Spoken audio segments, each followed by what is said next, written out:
ನಮ್ಮ ಮನೆಯಲ್ಲಿ ದಿನವೂ ಮಿರುಗೋ ಚೈತ್ರವೇ, ಬೆಳದಿಂಗಳ ಈ ಪ್ರೀತಿ ಕರಗಲು ಸಾಧ್ಯವೇ?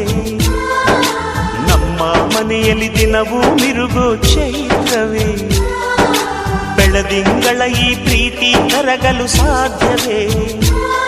ಹೆಜ್ಜೇನಿನ ಸವಿಗೂಡಿದು ಇಲ್ಲಿ ಪ್ರೀತಿಯ ಪರಮಾನ, ಪ್ರೀತಿಯ ಯಜಮಾನ. ನಮ್ಮ ಮನೆಯಲ್ಲಿ ದಿನವೂ ಮಿರುಗೋ ಚೈತ್ರವೇ, ಬೆಳದಿಂಗಳ ಈ ಪ್ರೀತಿ ಕರಗಲು ಸಾಧ್ಯವೇ?